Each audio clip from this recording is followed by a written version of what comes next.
My name is Phebe. I am 78, although sometimes it seems like I am no more than 40. At least on the inside. Because my body has long since given up. I live in a small, shabby house on the very edge of town. Once this house was a source of pride, white walls, the smell of apples in the orchard, the loud laughter of children coming from the kitchen. Now it is the smell of dampness, peeling paint, and a silence so thick you could cut it with a knife. And I am in it like the last shard of an old ship washed up in a forgotten bay. My children are successful, as they say. On social media, they have smiles, awards, and inspirational posts. In life, there is a cold formality. They don't answer the phones, and when they do, they are always in a hurry somewhere. The maximum is a short, "How are you?" without any intention of listening to the answer. Once my son gave me a jar of medicine through the postman. No signature, no ringing. Like arms to a dog. Grandchildren. Cold, like a tile in a morgue. They used to run to me, "Grandpa, tell me a story," and now they don't even look up when they come with their parents. One of them, Maxim, even said to me once, "Why aren't you in the nursing home?" Not with anger, just with boredom. He said it was obvious. He's outlived his usefulness, it's time to make room. Nobody needs me. Even in the store, it's like I'm transparent. The saleswoman always serves everyone else first, even though I'm standing there with a cane and trembling hands. Sometimes she gives me a disdainful look, like, "Why are you here again, old man?" In the hospital, I'm interrupted in mid-sentence. A young doctor once said, "At your age, it's not important anymore." At my age, what exactly is not important? Pain? Dignity? The right to life? I don't complain. I've never been a nag. Just recording. Like a silent chronicler. Every day starts the same way. At 6:30 I get up, not because of the alarm clock, but out of habit. My body doesn't know that someone has waved a hand at it, it still resists. I make coffee, bitter, because sugar is harmful, my late wife used to say. I sit by the window. There is a street that no one comes to my house on anymore. It's like a highway to nothingness. I read newspapers. Old ones. Because the new ones are uninteresting. The ones that still had logic, that wrote about people, not sensations. Then I stare at the wall for hours. Not because there's nothing to do. But because the world has turned away from me. And I finally learned to turn away in response. I remember a few weeks ago when I first noticed that I had started talking to myself. Out loud. With comments, jokes, and complaints. This is not senile madness, this is screaming. Quiet, in the pillow. No one hears, because no one listens. Sometimes I take out an old box of photos.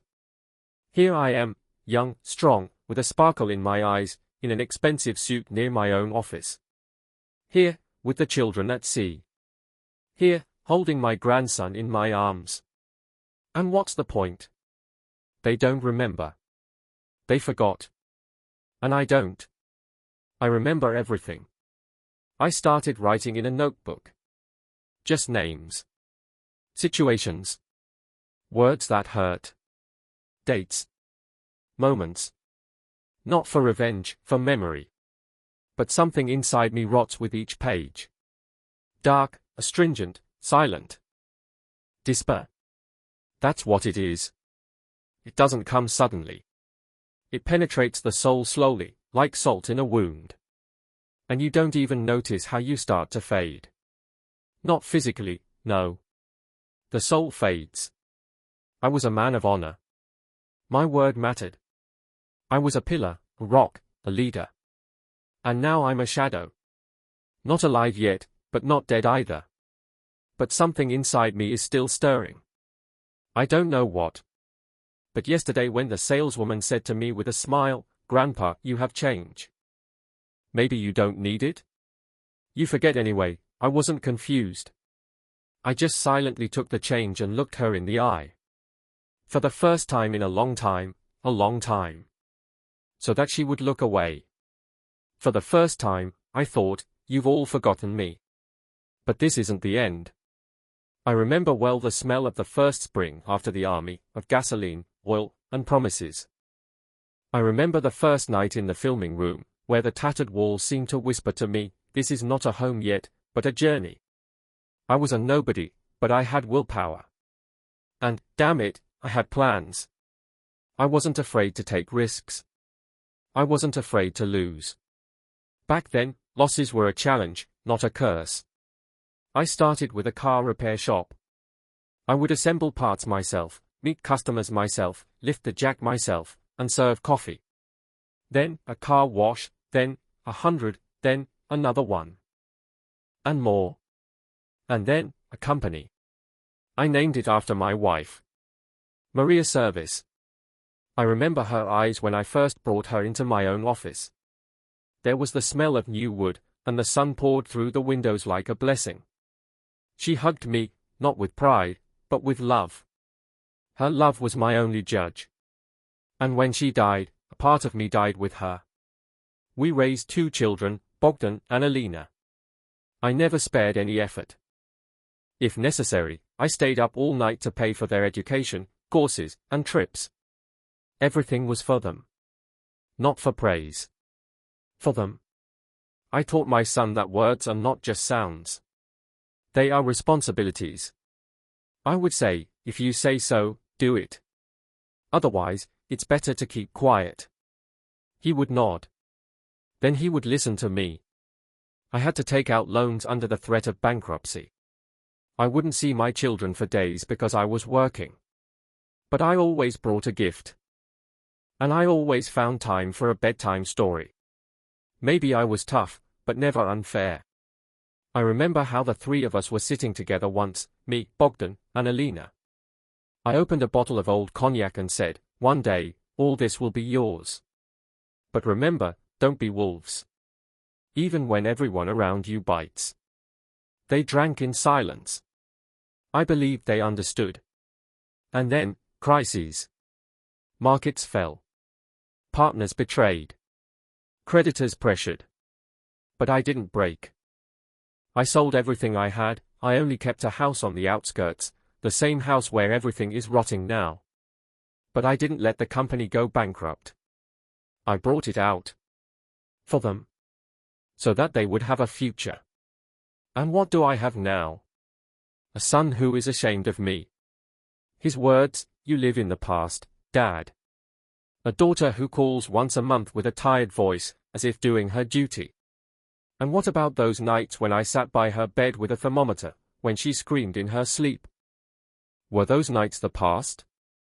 The world very subtly, almost imperceptibly, turns respect into contempt. First, light irony. Then, superiority. Then, silence. And then one day you come to visit and you are greeted not as a hero, but as a convenient shadow. I have learned to control myself all my life. I survived the betrayal of a partner who stole 600,000. I did not break down when I found out that my wife was dying in silence so as not to interfere with my business. I did not yell at my son when he lied to my face for the first time. I simply learned to keep it to myself. But the soul is not a reservoir. It has limits. Sometimes I dream of one thing, that at least one of them would come up and say, I remember. Did not apologize. Did not repent. Just remembered. But instead, silence. And the looks in which I read, when will you disappear? Only old notebooks remain true. I began to write down memories. At first, like memoirs. And then, other pages began to appear. Not about business. Not about family. But about insults. Clearly, concisely, like a protocol. 17:07, Dr. Kamenko. He said, what do you want? Your age. 21:08, Bodon. He didn't call back when I said I had fallen. 01:09, grandson. He said, Grandpa, you're no longer on Instagram, so you're nowhere. I wasn't looking for revenge.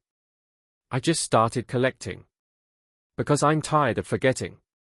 Because I have no one to trust anymore. And, maybe, if I write all this down, I won't go crazy. But somewhere deep down, something dark is already knocking on the door. Something that I didn't let out before. And it wants to speak. Have you ever died without blood, without crosses, without mourning? I have. And more than once. It's not the death of the body, it's something worse. It's when something inside you contracts, then freezes, and only a shell remains. And you smile. Because that's how it should be. One day I called my son. My voice was shaking, because I fell, not hard, but suddenly, my leg twisted. I couldn't get up on my own, I was lying on the floor by the kitchen table. Half an hour, 40 minutes. Finally he answered. I said, Bodon. I fell. Can you come? He was silent. Then dryly, I'm in a meeting. Call an ambulance. And I hung up. I'm in a meeting. I'm in a meeting. I wrote these words in a notebook. And circled them in red. I stayed lying there for another 20 minutes. And then I crawled to the chair, pulling myself up with my hands. It was funny. And shameful. Not for him, for myself.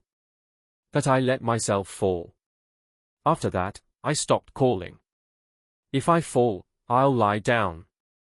If I die, it'll be easier for everyone. In the hospital, where I went alone, a young doctor in a white uniform didn't look up. He sat, clicking something on a tablet. I tried to explain what was bothering me, my heart hurts, frequent dizziness. And he just shrugged. How old are you? 78? Yes. At this age, it's normal.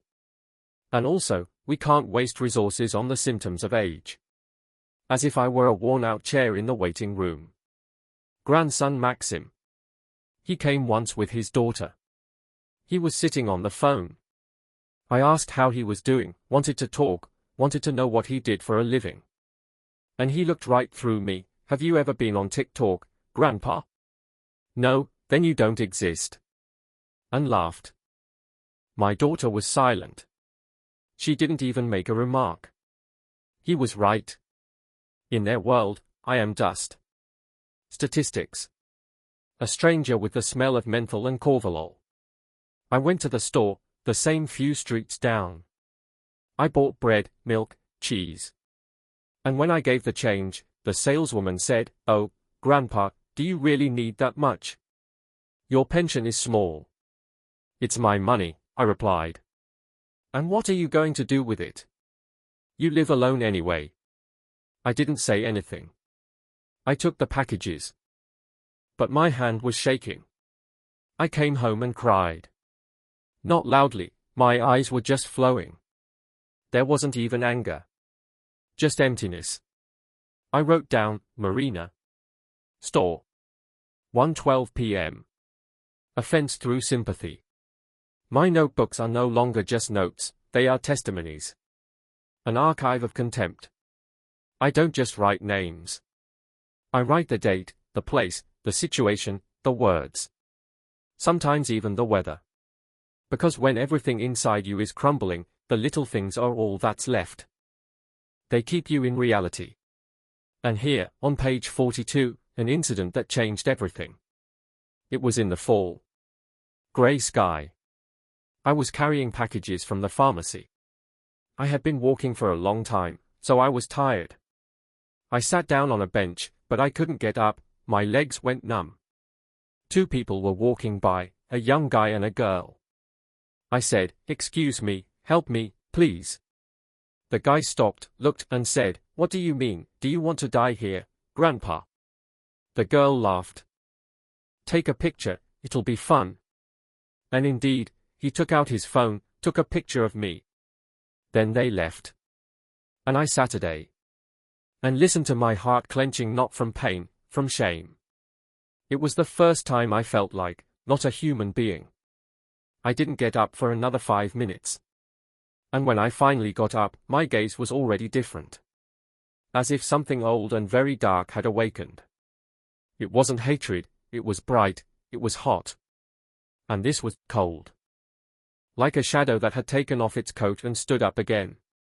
And at that moment I said to myself, this is the end for the victim. And the beginning for the hunter. I came home, undressed, and for the first time in a long time, I didn't turn on the radio. I sat in silence. But that silence wasn't dead. It was alive. It was breathing. It was waiting, like a beast in the forest. I wiped my eyes. I flipped through my notebook. And I began to write a plan. That night I didn't sleep. I lay in the dark, staring at the ceiling, where the spider was leisurely weaving its web.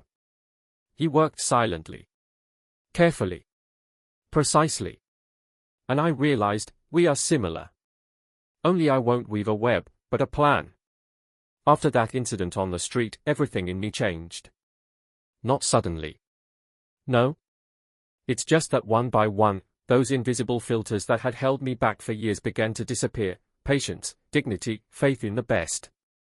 I stopped being afraid to look evil. I stopped being silent about the pain. I started to think. Analyze. And for the first time in a long time, not about how to survive, but how to return. Not taking revenge in rage is too easy. And to do it deeply, precisely, so that each of those who considered me an empty place would see themselves. And I got scared. I opened an old chest in the pantry. Where my past lives lay, notebooks, photographs, old memory pistols. And I found contacts. People I had done business with in the past. Not all of them were clean. But all of them were effective. One of them, Gleb, could once get everything about a person, from tax records to hospital records. I found him through a security guard I knew. We met in an old cafe outside the city. Gleb was surprised, but he didn't refuse.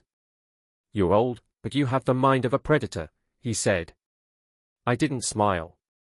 I said, I need to see them destroy themselves. I don't want to touch them. I'll just press the button.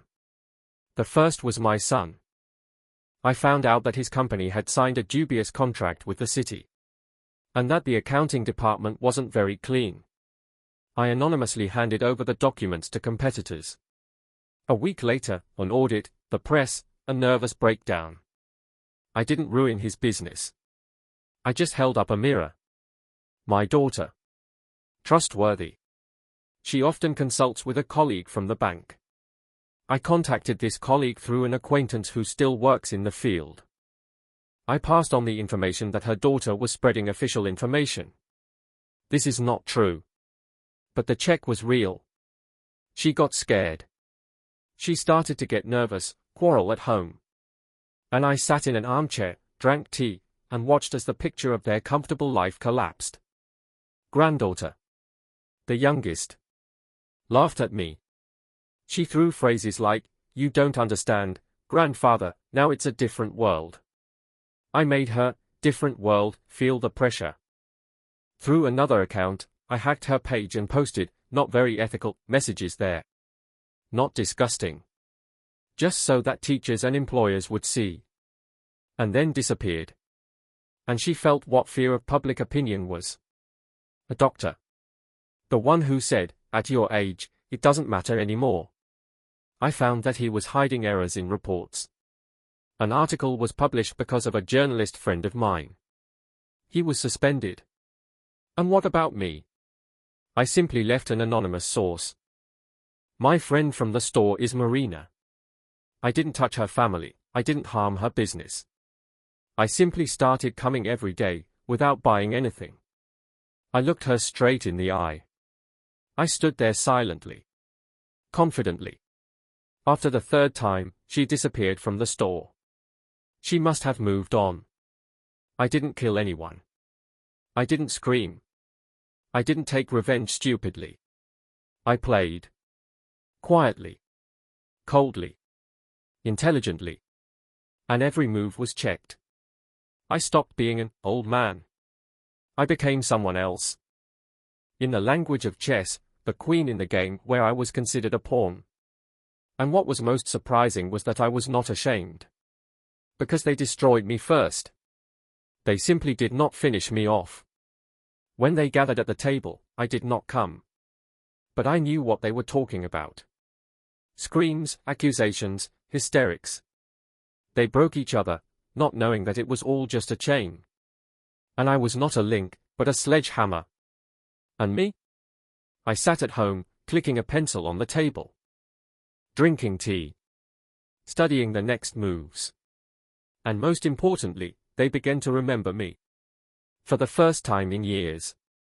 Because silence is the loudest revenge. There is a moment when pain ceases to be personal. It becomes fuel. And a person is not a victim, not an executioner, but a mechanism that ruthlessly triggers the irreversible. I wasn't going to destroy. That would be too easy. No explosions, no scandals. I wanted to make them look at themselves. For the first time. Without filters, without excuses, without likes and smiles. To lay bare their souls. And show, I'm not to blame for your downfall. You yourself. Son. After the audits, his company crumbled. Partners fled, clients changed course. And then he remembered me. He called.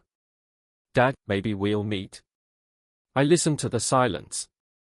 He didn't answer. He repeated, I want to talk. But I didn't leave. Let him digest it. Once I ran to him at night when he had a fever. Now let him sit in silence.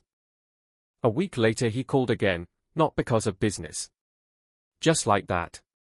I heard the confusion in his voice. And fear. Because when what you considered stable falls, the need for the root comes. In the foundation. In the one you betrayed. And this root is silent. Daughter. She lost trust in the bank. Colleagues look at her with suspicion. The family is tense. She tried to talk to her son, and he said, you've always been a saint, and now look what you've done. And I knew it wasn't about banking. It was about years of ignoring. About the unspoken. We hadn't talked for a month. And then she came. She stood at my doorstep, like she used to be when she was little, when she got lost in the store. I looked through the window. But I didn't open it right away. Let her feel what it's like to be unheard. Grandson Maxim. He stopped posting photos. His pages are silent. After the scandal at the university, he lost his practice. Someone wrote in the comments, oh, so this is the grandson of that old man. And for the first time, shame appeared in his eyes. Insecurity is the first crack in the armor of a generation that doesn't know responsibility. I continued to write. But now it's different. I started writing down thoughts. Not about them. About myself. Because something had changed. My rage had done its job. And now there was silence. But a different kind of silence, deserved. A silence in which you're not afraid. Because you know, they hear you. I didn't return their evil. I returned their selves to them. Each of them saw their own ugliness in my shadow. And that was worse than any scream. Gleb, my old contact, once said, why didn't you destroy them? You could have. I replied, because the dead don't learn. And the broken can still pull themselves together. If they can. I didn't finish them off. I disappeared. I just stepped aside. And they started calling. More often. And writing. And coming. And I allowed it. Not because I forgave. But because I won. And victory is not about imposing my will. But about not being dependent anymore. Today my son came to clean up my garden himself. He didn't ask me to, he just did. My daughter brought a pie, an old, favorite recipe of Maria's. She said, remember how you always praised her? I nodded. But I didn't answer. Because there was no need for words anymore. My grandson wrote a letter. On paper. For the first time. Grandpa, I don't think I ever knew you. But now I want to know. Is it possible?